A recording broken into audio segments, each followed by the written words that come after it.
आज हम जिस दुनिया में जी रहे हैं वहाँ हर नए इन्वेंशन को एक साइंटिफिक ब्रेक थ्रू माना जाता है। लेकिन अगर मैं आपको ये कहूँ कि कुछ ऐसी राज है हमारे देश के इतिहास में जो आज भी मॉडर्न साइंस के लिए मिस्ट्री बने हुए हैं, तो क्या आप मेरी बातों को मानेंगे?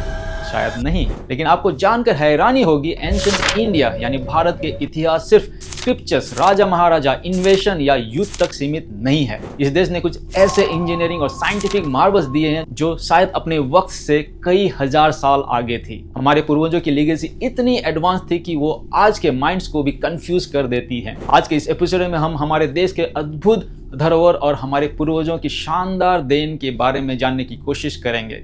पहला, metallurgy secrets of Delhi iron pillar. दूसरा, chemical engineering and anti fungal binding agents in Ajanta Ellora paintings. तीसरा, वैमानिक शास्त्र और advanced aerodynamic flying vehicle science. चौथा, astronomy and magnetic mystery at Konark sun temple. पांचवा, advanced drainage and water management system at Mohenjodaro and Dholavira. तो चलिए एक एक करके जानने की कोशिश करते हैं। पर वीडियो में आगे बढ़ने से पहले वीडियो को लाइक अवश्य करें और अपने दोस्तों के साथ शेयर भी करें। आपका एक लाइक, शेयर और कमेंट YouTube के एल्गोरिदम को पसंद आएगा और हमारे फैक्ट बेस्ड कंटेंट और भी लोगों तक पहुंचेगी। ये आपके लिए तो बिल्कुल फ्री है, लेकिन इससे हमारे कामों को और प्रोत्साहन मिलेगा। So if you like our content, please do consider subscribing to it.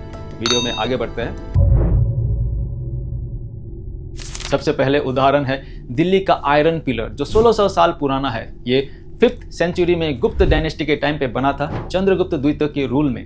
इसका वजन लगभग 6 टन है और ये ओपन एनवायरनमेंट में खड़ा है। मतलब ये पिलर बारिश, धूल, पोल्यूशन सब कुछ झेल चुका है, लेकिन फिर भी इस पर आज तक कोई रस्ट या जंग नहीं लगा। सोचने वाली बात है, ये कैसे पॉसिबल है? जब मॉडर्न आयरन इतनी जल्दी कोरोड हो जाता है, तो प्राचीन भारत का ये आयरन पिलर ऐसा कौन सा अलॉय था जो इतना ड्यूरेबल है? साइंटिस्ट का मानना है कि इन पिलर्स को बनाने के लिए फास्फोरस और रेयर अर्थ मिनरल्स का एक कॉम्बिनेशन यूज हुआ था, जिसका एक सेल्फ प्रोटेक्टिव लेयर बन चुका है। इस फिनोमेना को पैसिवेशन कहते हैं।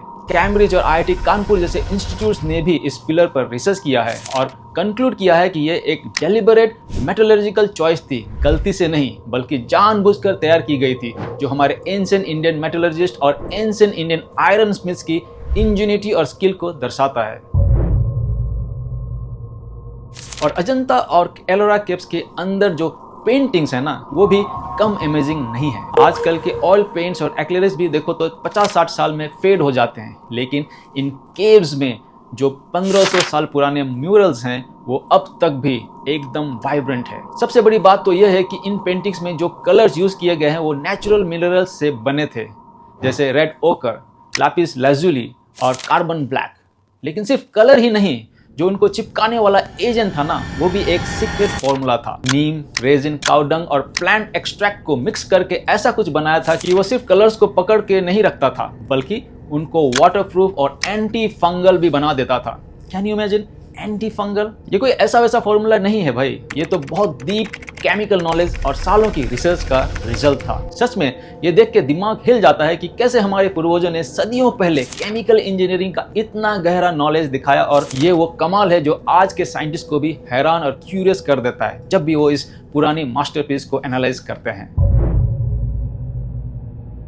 वैमानिक शास्त्र एक कॉन्ट्रोवर्शियल और मिस्टीरियस स्क्रिप्ट है जिसमें प्राचीन विमानों का डिटेल डिस्क्रिप्शन दिया गया है। इस स्क्रिप्चर में कुछ स्पेसिफिक मेटल्स का जिक्र है, जैसे तोमा गर्भ लोहा, रोहिणी लोहा, जो अपेरेंटली फ्लाइंग मशीन्स बनाने में यूज होते थे। एलिजेडली एक एरोनॉटिकल इंजीनियर शिवकर बापूजी तलपड़े ने 1895 में इस स्क्रिप्चर के बेस पर एक एयरक्राफ्ट का सक्सेसफुल टेस्ट भी किया था बॉम्बे के चौपाटी बीच पर।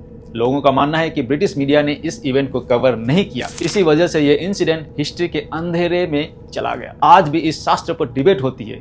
कुछ लोग इसे स्यूडो साइंस मानते हैं, लेकिन कुछ कहते हैं कि ये एक लॉस्ट नॉलेज सिस्टम का हिस्सा है जो ओरल ट्रेडिशन में था।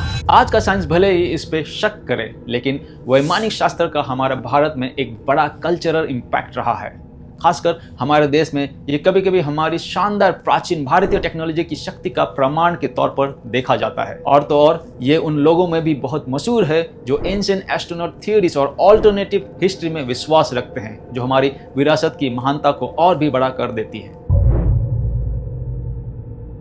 ओडिशा के कोणार्क सन टेम्पल हमारे प्राचीन भारत के बिल्डर्स की एडवांस्ड एस्ट्रोनॉमी के नॉलेज का एक जबरदस्त सबूत है। इसे सूर्य भगवान की एक विराट रथ के रूप में बनाया गया था और इसका डिजाइन और ओरिएंटेशन एस्ट्रोनॉमी के एग्जैक्टनेस से भरा हुआ है। वो 24 खूबसूरत पत्थर के चक्के सिर्फ डिजाइन नहीं है, वो टाइम के डिवीजन को दिखाते हैं, दिन के घंटों को और चांद के पक्षों को भी, और वो कमाल के सनडायल्स की तरह भी काम करते हैं जिससे टाइम को एकदम सही मापा जा सकता है। और तो और लेजेंड्स कहते हैं कि मंदिर की आर्किटेक्ट में आयरन का भी इस्तेमाल हुआ था।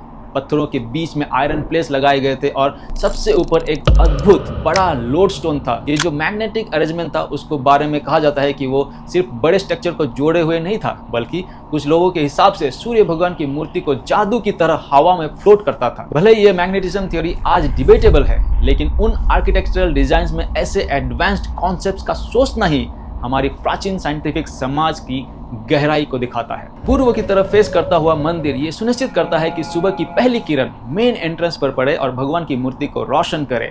ये हमारे देश के लोगों की एस्ट्रोनॉमी की गहरी समझ का एक बड़ा प्रमाण है। ये मंदिर सच में हमारी विरासत का एक अद्भुत नमूना है जिस पर हर भारतीय को गर्व होना चाहिए।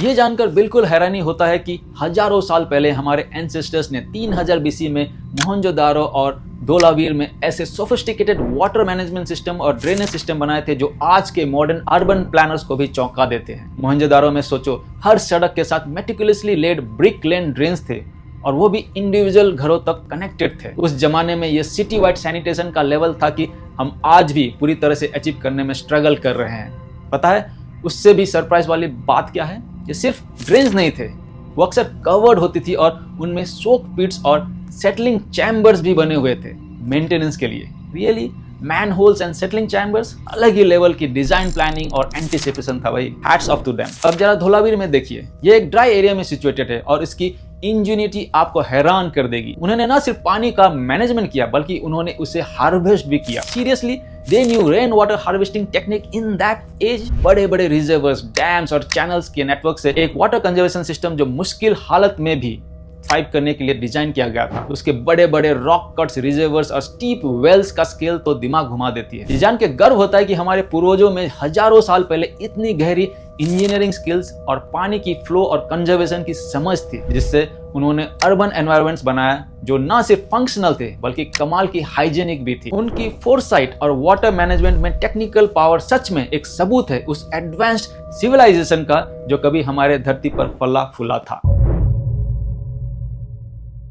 इन सब बातों से एक चीज तो साफ है कि एंशिएंट इंडिया में सिर्फ स्पिरिचुअलिटी नहीं थी बल्कि साइंटिफिक अंडरस्टैंडिंग की भी डीप नॉलेज थी। बड़े दुख की बात है, जाने अनजाने में आज हमने इस नॉलेज सिस्टम को इग्नोर कर दिया है या सिर्फ एक कहानी या लेजेंड समझकर डिसओन कर दिया है। जब भी रिसर्च या इनोवेशन की चर्चा होती है तो हम यूरोप और वेस्ट की तरफ देखते हैं, लेकिन क्या पता वो इंस्पिरेशन जिसे हम ढूंढ रहे हैं वो तो हमारी अपनी धूल भरी किताबों और स्क्रिप्चर्स में कहीं छुपी हो। साइंस तब भी था, बस उसकी लैंग्वेज अलग थी। कुछ संस्कृत में थी, कुछ सिंबॉलिक थी और कुछ ऑब्जर्वेशनल थी। आज की जनरेशन के लिए जरूरत है कि हम इस नॉलेज की ना सिर्फ रेस्पेक्ट करें बल्कि उस पर साइंटिफिक लेंस से दोबारा नजर डालें। शायद हम फिर से कुछ ऐसी टेक्निक्स या आइडिया डिस्कवर कर सके जो आज के लाइफस्टाइल के लिए भी रेलेवेंट हो। It's time not to look outside for inspiration. खुद के घर में झांकने का टाइम है। अपना टाइम हिस्ट्री में भी था, अपना टाइम प्रेजेंट में भी है और अपना टाइम फ्यूचर में भी रहेगा। Let's take pride in our indigenous techniques and innovate more. जय हिंद।